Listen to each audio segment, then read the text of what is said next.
Exercise 7.1 सवाल number 1 7x और 21x² का सार्व गुणनखंड होगा। तो देखिए सार्व गुणनखंड क्या होता है, इसको हम आपको कॉन्सेप्ट में पढ़ा चुके हैं। ठीक है, तो अगर कॉन्सेप्ट वाली वीडियो को नहीं देखे हैं तो पहले आप उसको देख लीजिए, उसके बाद इस सवाल को सॉल्व करिए। ठीक है, तो आइए जितने भी सवाल दिए गए हैं इन सभी सवालों को हम सॉल्व करते हैं। देखिए सवाल को यहाँ पे हम लिख लिए हैं। कहता है कि 7x और 21x² का सार्व गुणनखंड कितना होगा। तो देखिए सबसे पहले हम क्या करेंगे कि इसका हम गुणनखंड करेंगे। ठीक है, तो एक है 7x, यहाँ पे दो बीजीय व्यंजक दिया हुआ है, पहला है 7x और दूसरा है 21x²। ये दोनों का पहले आप गुणनखंड कर लीजिए। देखिए 7x है तो इसको हम लिखेंगे 7 गुना x। जब इसको हम गुना करेंगे तो इतना हो जाएगा। तो 7x लिखिए चाहे 7 गुना x लिखिए, दोनों में कोई अंतर नहीं है। फिर देखिए 21x² है तो 21 को हम लिखेंगे 3 गुना 7।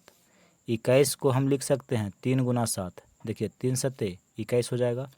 फिर x² है तो इसको हम लिखेंगे x गुना x। जब x को x से गुना करिएगा तो x² होगा, और 21 को x² से गुना करेंगे तो 21x² होगा, यानी कि इसको हम अलग अलग गुना के रूप में लिख दिए। अब देखिए सार्व गुणनखंड निकालना है। सार्व गुणनखंड,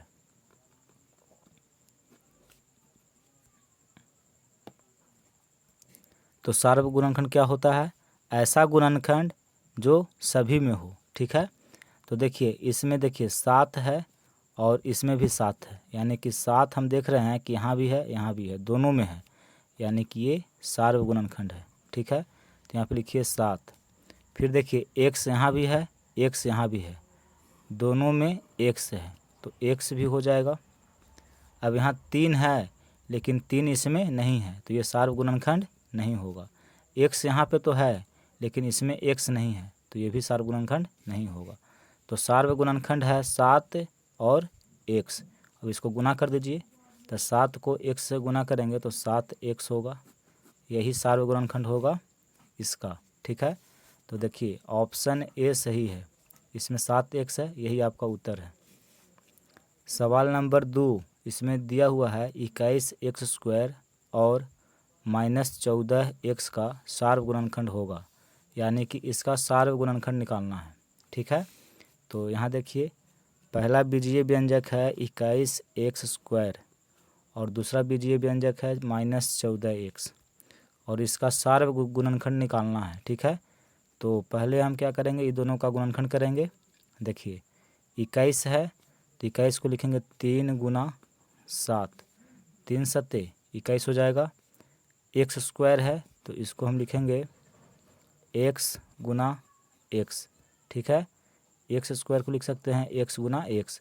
जब आप इसको गुना करिएगा एक साथ तो इतना हो जाएगा। ठीक है, देखिए -14 है तो इसको लिखेंगे -2 गुना 7। देखिए 7 को -2 से गुना करिएगा तो -14 हो जाएगा, गुना में x है तो यहाँ गुना x लिखिए। अब इसका सार्व गुणनखंड निकालना है। ठीक है, सार्व गुणनखंड, देखिए गुणनखंड ये सब क्या है, ये सब गुणनखंड है, लेकिन कह रहा है सार्व गुणनखंड, यानी कि ऐसा गुणनखंड जो इसमें भी हो और इसमें भी हो, ये दोनों में हो, उसी को हम बोलेंगे सार्व गुणनखंड। तो देखिए 3 तो इसमें है लेकिन इसमें नहीं है, तो 3 को हम सार्व गुणनखंड नहीं कहेंगे।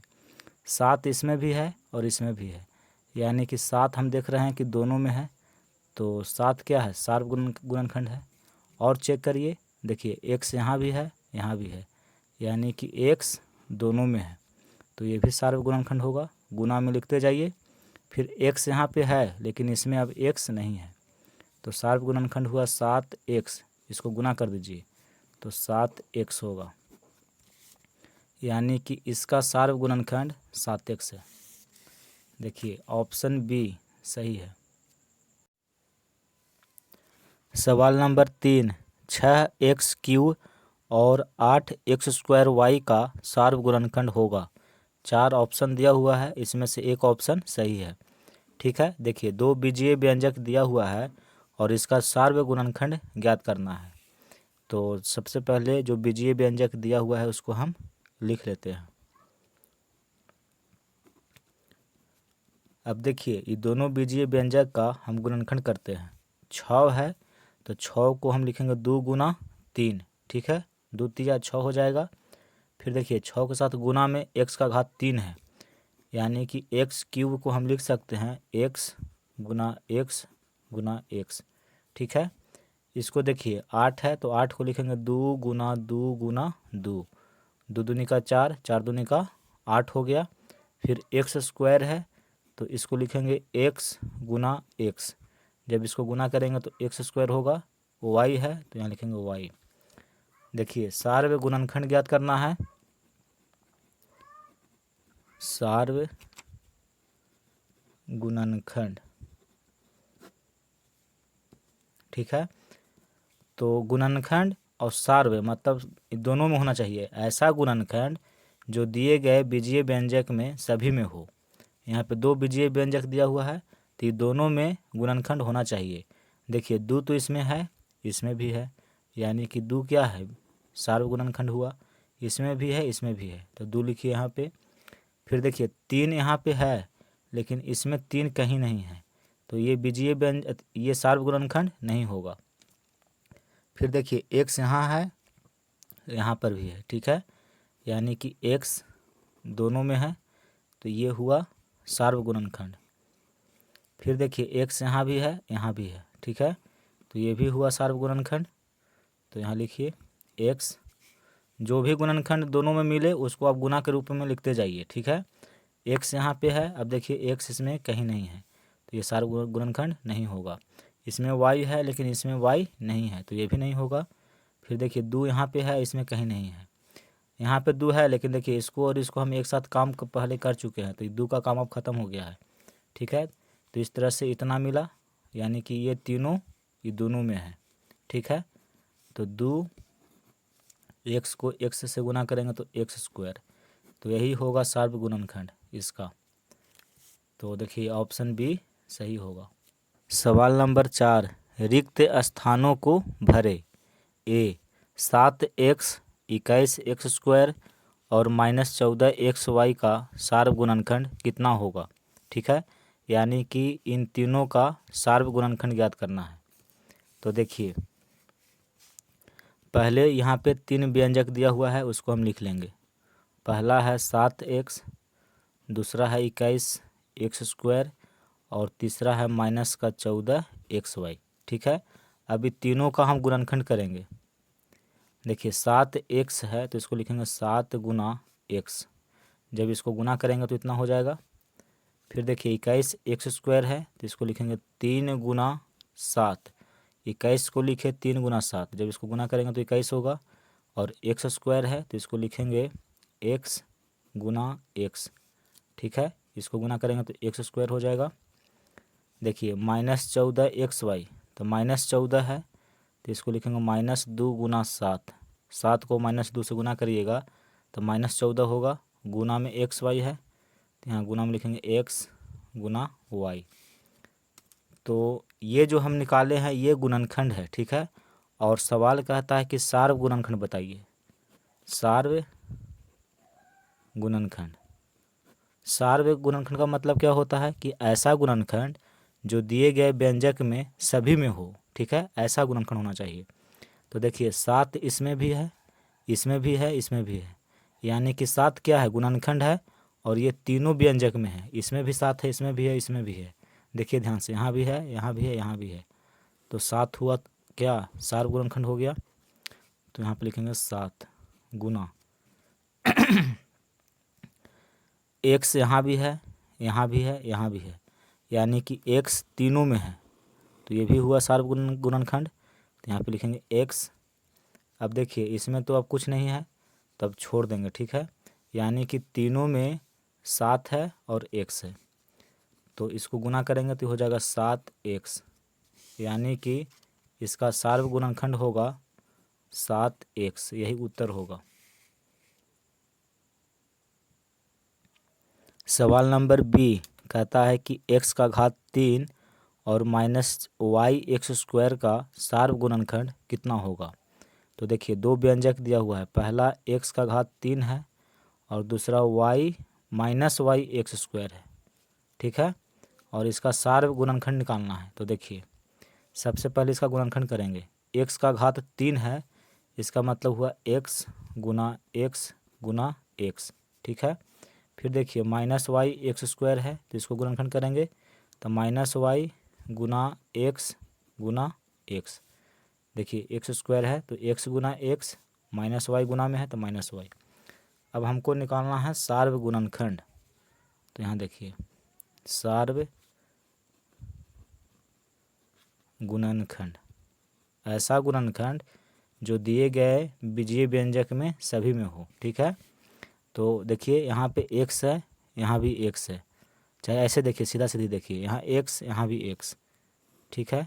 तो ये हुआ सार्व गुणनखंड। गुना देखिए यहाँ भी x है, यहाँ भी x है, तो ये भी सार्व गुणनखंड होगा। फिर देखिए यहाँ पे x है लेकिन अब x नहीं है, तो ये सार्व गुणनखंड नहीं होगा। देखिए माइनस वाई है लेकिन इसमें माइनस वाई नहीं है, तो ये भी नहीं होगा। यानी कि सार्व गुणनखंड होगा x गुना x, यानी कि एक्स स्क्वायर, ठीक है। तो यहाँ पे उत्तर हो जाएगा एक्स स्क्वायर। सवाल नंबर सी, 36 ए स्क्वायर बी स्क्वायर सी का घात 4 कौमा 54 ए का घात 5 सी स्क्वायर कौमा 90 ए का घात 4 बी स्क्वायर सी स्क्वायर का सार्व गुणनखंड कितना होगा, ठीक है। यानी कि ये तीन बीजीय व्यंजक आपको दिया हुआ है और इसका सार्व गुणनखंड ज्ञात करना है, ठीक है। तो देखिए सबसे पहले हम बीजीय व्यंजक को लिख लेंगे। 36 ए स्क्वायर बी स्क्वायर सी का घात 4, फिर है 54 ए का घात 5 सी स्क्वायर, फिर है 90 ए का घात 4 बी स्क्वायर सी स्क्वायर, ठीक है। तीनों बीजीय व्यंजक को हम लिख लिए। अब देखिए सार्व गुणनखंड निकालना है, तो पहले हम इसका गुणनखंड करते हैं। 36 है तो 36 को हम लिखेंगे 18 गुना 2, ठीक है। 18 दूनी का 36 होगा, या इसको आप 2 गुना 18 भी लिख सकते हैं। फिर देखिए गुना ए स्क्वायर है यानी कि ए गुना ए, फिर देखिए बी स्क्वायर है तो इसको लिखेंगे बी गुना बी, फिर सी का घात 4 है यानी कि सी को सी से 4 बार गुना करना होगा, ठीक है। तो इसको हम गुणनखंड किए तो इस रूप में आया। अब देखिए 54 ए का घात 5 सी स्क्वायर है, तो इसको हम लिखेंगे 18 तिया 54, ठीक है। 54 लिखिए चाहे 18 गुना 3 लिखिए, कोई दिक्कत नहीं है। फिर देखिए ए का घात 5 है तो इसको हम लिखेंगे ए गुना ए गुना ए गुना ए गुना ए, यानी कि ए को ए से 5 बार हम गुना कर दिए। फिर सी का घात 2 है तो सी को भी 2 बार गुना करना होगा, तो इसको भी हम गुणनखंड के रूप में लिख लिए। अब देखिए 90 है, इसको भी हम करते हैं। तो 90 को हम लिखेंगे 18 गुना 5, 18 पचे 90 हो गया। फिर देखिए ए का घात 4 है, ये सब गुना में है, ठीक है। तो अभी गुना का चिन्ह लगाइए। ए का घात 4 यानी कि ए गुना ए गुना ए गुना ए। फिर देखिए बी का घात 2 है तो लिखेंगे बी गुना बी, सी का घात 2 है तो लिखेंगे सी गुना सी, ठीक है। तो ये तीनों का हम गुणनखंड कर लिए। अब हमको निकालना है सार्व गुणनखंड, यानी कि ऐसा गुणनखंड जो सभी बीजीय व्यंजक में हो, ठीक है, उस गुणनखंड को ज्ञात करना है। तो देखिए सार्व गुणनखंड, किसका सार्व गुणनखंड, तो इसका, ठीक है। देखिए 18 यहाँ भी है, यहाँ भी है, यहाँ भी है, यानी कि 18 तीनों में है, ठीक है। देखिए ध्यान से तीनों में है, तो ये हुआ सार्व गुणनखंड। और चेक करिए, देखिए 2 यहाँ भी है और इसमें नहीं है, इसमें भी नहीं है, यानी कि 2 तीनों में नहीं है, तो ये सार्व गुणनखंड नहीं होगा। फिर देखिए ए यहाँ भी है, यहाँ भी है, यहाँ भी है, यानी कि ए तीनों में है, ठीक है, तो ये सार्व गुणनखंड हुआ। फिर देखिए ए यहाँ भी है, यहाँ भी है, यहाँ भी है, ठीक है, तीनों में ए है, तो ये भी सार्व गुणनखंड हो गया। फिर आगे चेक करिए, देखिए बी यहाँ पे है, यहाँ भी है, लेकिन इसमें बी नहीं है, तो ये सार्वगुणनखंड नहीं होगा। हम जानते हैं कि सार्वगुणनखंड वही होता है जो सभी में हो। तो बी यहाँ पे है लेकिन इसमें नहीं है, तो ये सार्वगुणनखंड नहीं हुआ। फिर देखिए बी यहाँ पे तो है, यहाँ भी है, लेकिन इसमें नहीं है, तो ये भी सार्वगुणनखंड नहीं हुआ। सी देखिए, सी यहाँ भी है, यहाँ भी है, यहाँ भी है, यानी कि सी तीनों जगह है। ठीक है, इसको इस तरह से आप सर्कल के अंदर इसको ऐसे अंडरलाइन करिए, यानी कि सी यहाँ भी है, यहाँ भी है, यहाँ भी है, तो सी हुआ सार्वगुणनखंड। फिर देखिए सी यहाँ भी है, यहाँ भी है, यहाँ भी है, तीनों में है, तो ये भी हुआ सार्वगुणनखंड गुना सी। अब सी यहाँ पे है लेकिन इसमें अब सी नहीं है, यहाँ भी सी है लेकिन इधर सी नहीं है, तो सार्वगुणनखंड देखिए ये है, ये है, ये है, ये है और ये है। अब इसको एक साथ गुना करके लिख दीजिए, 18 है, फिर ए को ए से गुना करेंगे तो ए स्क्वायर हो जाएगा, और सी को सी से गुना करेंगे तो सी स्क्वायर होगा, यानी कि इसका सार्वगुणनखंड 18 ए स्क्वायर सी स्क्वायर होगा। तो यहाँ पे आप लिख दीजिएगा 18 ए स्क्वायर सी स्क्वायर। देखिए सवाल नंबर डी, इसमें आपको ये 3 बीजीय व्यंजक दिया हुआ है और इनका सार्वगुणनखंड ज्ञात करना है। ठीक है, तो पहले हम इसको लिख लेते हैं, 2x3 वाई स्क्वायर, फिर है 10x² वाई का घात 3, फिर 14x वाई है। ये 3 बीजीय व्यंजक है। तो देखिए सार्वगुणनखंड ज्ञात करने के लिए सबसे पहले इसका हम गुणनखंड ज्ञात करेंगे। ठीक है, देखिए 2 है तो 2 लिखे, गुना x का घात 3 है, इसका मतलब हुआ x गुना x गुना x। फिर देखिए वाई स्क्वायर गुना में है, तो गुना में लिखेंगे y गुना y, जब इसको गुना करेंगे तो वाई स्क्वायर होगा, और इसको गुना करेंगे तो x का घात 3 होगा, और 2, इसको एक साथ अगर गुना हम कर देंगे तो इतना हो जाएगा। ठीक है, फिर देखिए 10 है, तो 10 को हम लिखेंगे 2 गुना 5, 2 पचे 10 हो जाएगा। एक्स स्क्वायर है, तो इसको हम लिखेंगे x गुना x। ठीक है, y का घात 3 है, यानी कि y गुना y। फिर देखिए 14xy है, तो 14 को लिखेंगे 2 गुना 7, 2 सत्ते 14 हो गया। अब देखिए xy गुना में है, यानी कि गुना x गुना y। यहाँ पे y क्यों नहीं लिखे, क्योंकि देखिए y के सामने हम y लिख दिए, तो ये ज़्यादा अच्छा हुआ। ठीक है, अब हमको सार्वगुणनखंड ज्ञात करना है, सार्वगुणनखंड। तो देखिए 2 यहाँ भी है, यहाँ भी है और यहाँ भी है, यानी कि 2 तीनों में है, तो ये हुआ सार्वगुणनखंड। फिर देखिए x यहाँ भी है, यहाँ भी है, यहाँ भी है, तीनों में x है, तो ये भी होगा सार्वगुणनखंड। फिर देखिए y यहाँ भी है, यहाँ भी है, यहाँ भी है, तीनों में y है, तो ये भी हो गया आपका सार्वगुणनखंड। अब चेक करिए x तो यहाँ पे है, यहाँ भी है, लेकिन अब इसमें x नहीं है, तो ये सार्वगुणनखंड नहीं होगा। देखिए x यहाँ भी है, यहाँ भी है और इसमें नहीं है, तो ये भी नहीं होगा। y यहाँ भी है, यहाँ भी है, लेकिन इसमें y अब नहीं है, तो ये भी सार्वगुणनखंड नहीं होगा। तो हम चेक कर रहे हैं कि सार्वगुणनखंड है 2x और y। ठीक है, अब इसको गुना कर दीजिए, 2xy को एक साथ गुना करेंगे तो 2xy होगा, तो यही सार्वगुणनखंड है जो ये तीनों बीजीय व्यंजक में शामिल है। ठीक है, तो इसका सार्वगुणनखंड है 2xy। सवाल नंबर 5, दिए हुए पदों में सार्वगुणनखंड ज्ञात करें। पहला, देखिए इसमें 2 पद आपको दिया हुआ है और इसमें सार्वगुणनखंड आपको ज्ञात करना है। ठीक है, तो सबसे पहले ये जो 2 बीजीय व्यंजक दिया हुआ है इसका हम गुणनखंड करेंगे। देखिए एक 2y है और दूसरा है 22xy, तो इसको गुणनखंड कर लीजिए। 2y है तो इसको लिखेंगे 2 गुना y। ठीक है, 22xy है तो 22 को लिखेंगे 2 गुना 11, 2 को 11 से गुना करिएगा तो 22 होगा, एक्स वाई है, तो यहाँ लिखेंगे एक्स गुना वाई। अब यहाँ पे सार्व गुणनखंड ज्ञात करना है, तो देखिए सार्व गुणनखंड, ऐसा गुणनखंड जो सभी में हो। देखिए 2 यहाँ भी है, यहाँ भी है, दोनों में है 2, तो ये हुआ सार्व गुणनखंड। फिर देखिए y यहाँ भी है, यहाँ भी है, तो y भी सार्व गुणनखंड है। अब तो इसमें कोई भी गुणनखंड नहीं बचा, तो यानी कितना ही है, इसको गुना कर दीजिए 2y, तो इसका सार्व गुणनखंड होगा 2y। ये उत्तर हो गया। देखिए सवाल नंबर 2, इसमें आपको 2 पद दिया हुआ है, एक 12x है और दूसरा 36 है, और इसका सार्व गुणनखंड ज्ञात करना है।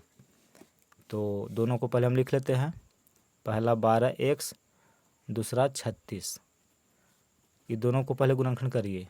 देखिए 12x है तो हम लिखेंगे 12 गुना x, जब इसको गुना करिएगा तो 12x हो जाएगा।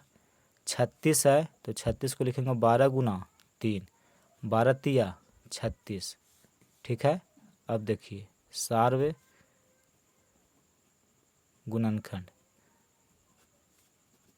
12 यहाँ भी है, यहाँ भी है, दोनों में 12 है, तो ये हुआ सार्व गुणनखंड, ठीक है। तो यहाँ लिखेंगे 12, x इसमें है लेकिन इसमें नहीं है, तो ये सार्व गुणनखंड नहीं है। 3 इसमें है लेकिन इसमें नहीं है, तो ये भी सार्व गुणनखंड नहीं है। तो सार्व गुणनखंड हुआ 12, यही आपका उत्तर है। सवाल नंबर 3, इसमें 2 पद दिया हुआ है और इसका सार्व गुणनखंड ज्ञात करना है। पहला पद 14pq और दूसरा पद 28p² q², ठीक है। देखिए 14pq है तो इसको लिखेंगे 14 गुना p गुना q, ठीक है। जब इसको गुना करिएगा तो 14pq हो जाएगा। देखिए 28p² q² है, तो 28 को लिखेंगे 2 गुना 14, ठीक है। 14 को 2 से गुना करेंगे तो 28 हो जाएगा। p² है यानी कि p गुना p, q² है तो इसको हम लिखेंगे q गुना q, ठीक है। अब ढूंढिए कि दोनों में कौन सा ऐसा गुणनखंड है जो इन दोनों में है, ठीक है, वही सार्व गुणनखंड होगा। देखिए सार्व गुणनखंड, ऐसा गुणनखंड जो सभी में हो। देखिए 14 यहाँ भी है, यहाँ भी है, दोनों में 14 है, तो ये हो गया आपका सार्व गुणनखंड। 2 इसमें तो है लेकिन इसमें 2 नहीं है, देखिए 2 कहीं है, नहीं है, तो ये सार्व गुणनखंड नहीं होगा। p यहाँ भी है, यहाँ भी है, तो ये भी सार्व गुणनखंड है, तो इसको भी लिखिए गुणा में करके। फिर q यहाँ भी है, यहाँ भी है, दोनों में है, तो ये भी आपका सार्व गुणनखंड है। देखिए अब यहाँ पे q है लेकिन इसमें नहीं है, यहाँ p है लेकिन इसमें नहीं है, ठीक है। तो ये आपका हो गया सार्व गुणनखंड। गुना कर दीजिए, 14 को pq से गुना करेंगे तो 14pq होगा, यानी कि इसका सार्व गुणनखंड हुआ 14pq।